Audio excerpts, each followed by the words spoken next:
आप सभी जानते हैं कि कल कांग्रेस पार्टी जो कर्नाटक में सरकार में है, सिद्धरमैया जी वहां के सीएम हैं, कांग्रेस के कैबिनेट ने कर्नाटक में निर्णय लिया कि जो हाउसिंग स्कीम है कर्नाटक में अक्रॉस द स्टेट, पूरे राज्य में, उसमें मुस्लिमों के लिए आरक्षण किया जाएगा और आरक्षण को बढ़ा करके 15% किया जाएगा। आप सोच के देखिए, वेलफेयर स्कीम, हाउसिंग स्कीम एक वेलफेयर स्कीम है। इस वेलफेयर स्कीम में धार्मिक एंगल जोड़ा गया है और उस धार्मिक एंगल के अंतर्गत मुसलमानों के लिए for the Muslims there would be 15% reservation.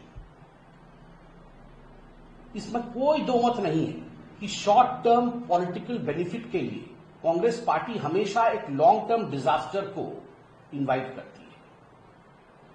आपको जान के आश्चर्य होगा कि कल यह जो कैबिनेट का निर्णय हुआ है कर्नाटक में, उसमें कैबिनेट मिनिस्टर जमीर अहमद खान, उनकी यह प्रस्तावना थी कि मुसलमानों के लिए आरक्षण हाउसिंग स्कीम में, चाहे वो अर्बन हाउसिंग स्कीम हो चाहे वो रूरल हाउसिंग स्कीम हो, उसे बढ़ा करके 15% कर दिया जाए। और कैबिनेट ने उसे सिद्धरमैया जी के अगुवाई में उसमें हामी भरी है, उसे स्वीकार किया है।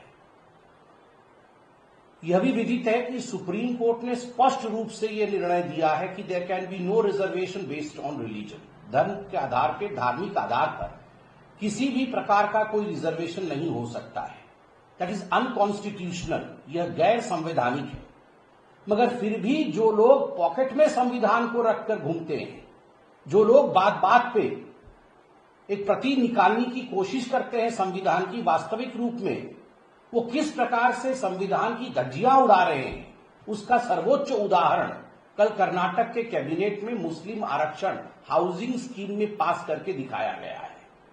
जब सुप्रीम कोर्ट और संविधान, बाबा साहेब अंबेडकर का संविधान स्पष्ट रूप से कहता है कि किसी भी कीमत पर धर्म के आधार पर रिजर्वेशन नहीं दिया जा सकता है, तो राहुल गांधी जवाब दे कि आप कॉन्स्टिट्यूशन की बात करते हैं, आप संविधान की बात करते हैं, मगर आपके ही इस निर्णय ने संविधान की धज्जियां उड़ाई।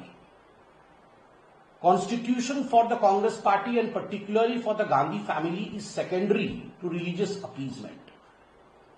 गांधी परिवार के लिए और राहुल गांधी के लिए जो रिलीजियस अपीजमेंट है वो सर्वोपरि है और संविधान उसके परे ही आता है। तुष्टीकरण की यह राजनीति कोई पहली बार नहीं हो रही है। कर्नाटक में आपने देखा होगा, मार्च के महीने में 21 मार्च को एक अमेंडमेंट लाया गया था, Karnataka transparency in public procurement amendment bill 2025, और इस अमेंडमेंट के माध्यम से यह तय किया गया था कि स्टेट में जितने भी टेंडर होंगे, जितने भी 2 करोड़ से नीचे के टेंडर होंगे, उसमें 4% का आरक्षण मुसलमानों के लिए होगा। आप सोचिए, टेंडर होगा, ये जो स्टेट के काम होंगे, उसमें भी मुस्लिम आरक्षण मार्च के महीने में कांग्रेस पार्टी लेकर आई थी। तो कहीं न कहीं इसमें कहना अतिशयोक्ति नहीं होगा कि एक तरह से कर्नाटक में वेलफेयर स्कीम्स को, जो जनता के लिए सुविधा की स्कीम होनी चाहिए, उन वेलफेयर स्कीम्स को तुष्टीकरण के मंडी में परिवर्तित कर दिया है।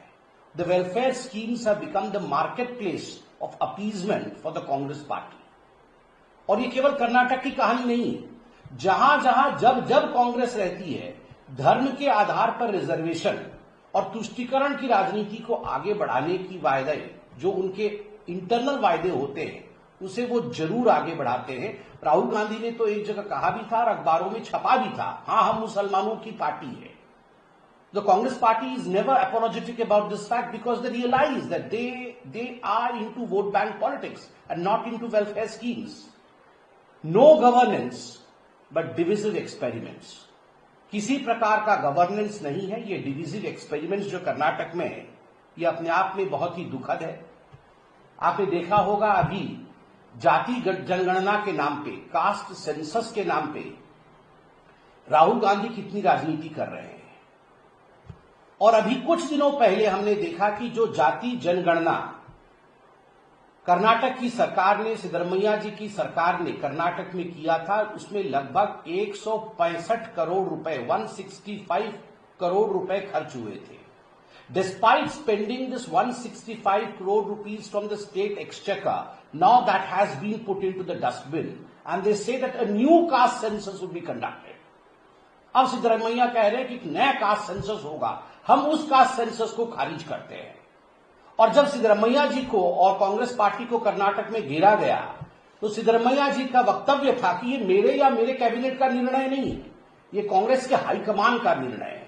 ये हाईकमान का निर्णय है कि पुराने कास्ट सेंसस को हम पीछे रखेंगे और एक नया कास्ट सेंसस करेंगे. क्यों? आप तो तेलंगाना और कर्नाटक में डुगडुगी पीट रहे थे कि हम इस प्रकार का कास्ट सेंसस करेंगे कि दुनिया भौचक्की रह जाएगी, भारतवर्ष में हम उदाहरण एस्टैब्लिश करेंगे. ये 165 करोड़ रुपए खर्च करने के पश्चात आपके कास्ट सेंसस में ऐसी क्या त्रुटियां थी या ऐसा क्या खामी उसमें निकला कि आपको उसे रद्द करना पड़ा, आप उसे सार्वजनिक नहीं कर पा रहे हैं और दोबारा कास्ट सेंसस कर रहे हैं? इसके पीछे भी तुष्टीकरण की कहानी है. ये जो हाउसिंग स्कीम, ये जो आपके टेंडर में रिजर्वेशन और अब ये जाति जनगणना में भी, ये हर जगह द बैकबोन इज अपीजमेंट. हर जगह तुष्टीकरण है, तभी आज कास्ट सेंसस कर्नाटक सरकार रिलीज नहीं कर पा रही है. और खुद कर्नाटक सरकार के जो अंदर के लोग हैं वो इसके खिलाफ आवाज उठा रहे हैं. ये जो यू टर्न हुआ है, लीक्स रिपोर्ट भी है, जो रिपोर्ट हुई थी उनकी लीक्ड वर्जन्स भी हमारे पास है. उसमें क्या हुआ है, बड़ी दिलचस्प बात है. 2015 में जो सेंसस हुआ था उसमें मुसलमानों की संख्या कर्नाटक में 12.6% के लगभग था. उसके बाद जो नया सेंसस हुआ है, उस नए सेंसस में इस संख्या में बहुत बड़े इजाफा को देखा गया है. 12.6% से बढ़कर के वो लगभग 18.08% हुआ है. आप सोच के देखिए इतना बड़ा जंप कैसे हो सकता है. तो 12.6% से 18.08% ये लीक रिपोर्ट बताती है, ये मुसलमानों का जो जनगणना हुआ है उसमें ये कास्ट सेंसस में आ रहा है. और जितने भी मुसलमान के जाति हैं उनको सिद्धरमैया जी की सरकार ने रिजर्वेशन के अंतर्गत श्रेणी 2B में दाखिल किया है. 2B. And after putting them all in 2B, OBC 2B, recommendation था कि ओबीसी 2B का आरक्षण 4% से बढ़ाकर के 8% कर दिया जाए ताकि सारे मुसलमान उसमें एकोमोडेट हो जाए. और आश्चर्य देखिए, कई ओबीसी जो वाकई ओबीसी हैं उनको निकाल दिया गया था, इसमें से ओबीसी कोटे में से निकाल दिया गया था, मुस्लिमों को उसमें ऐड किया गया और उसे बढ़ाने की कवायद चल रही थी. और ईडब्ल्यूएस का कोटा वही 10% पे फिक्स है. तो ये जो पूरी प्रक्रिया चल रही है, चाहे वो हाउसिंग स्कीम की हो, चाहे वो ये आपके टेंडर में रिजर्वेशन का विषय हो, चाहे 2B में लाके मुसलमानों को आरक्षण देने का विषय हो, अगर हक किसी का मारा जा रहा है तो वो हक SC, ST और OBC का मारा जा रहा है. The SC, ST and OBC of Karnataka in fact have been kept bereft of their rights, and on their rights stands the politics of vote bank and appeasement. And that's the reason as to why every SC, ST and OBC of Karnataka should realize, उनको ये जानने की आवश्यकता है कि आखिर उनके साथ कर्नाटक की कांग्रेस सरकार किस प्रकार का अन्याय कर रही है.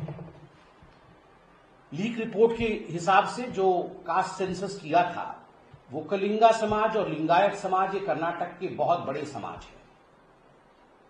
इनका एक बहुत बड़ा कंट्रीब्यूशन रहता है कर्नाटक में डेवलपमेंट के लिए और सामाजिक न्याय के लिए.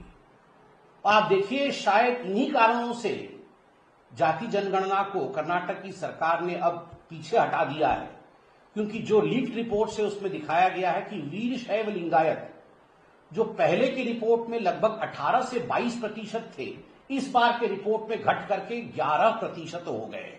9 पूर्व चीफ मिनिस्टर रहे हैं लिंगायत समाज के.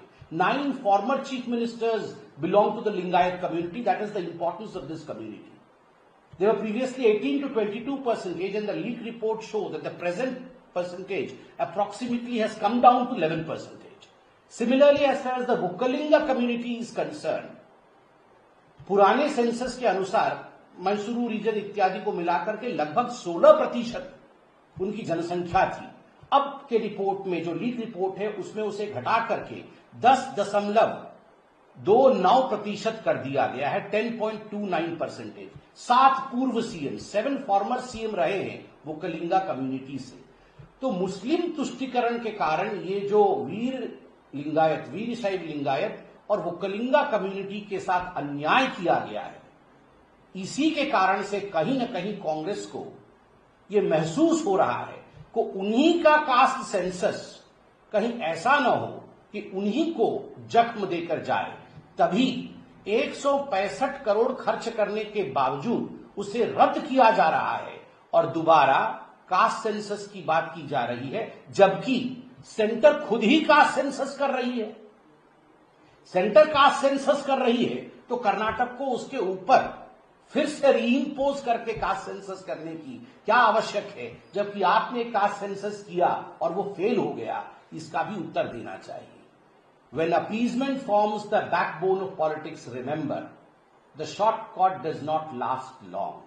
It is bound that you will tumble and fall down, and people are not going to accept these unconstitutional means. जब आप तुष्टीकरण की राजनीति के सहारे आगे बढ़ने की कोशिश करते हैं तो याद रखिए, इस बार 99 पे थे, अगली बार 9 पे होंगे। धन्यवाद।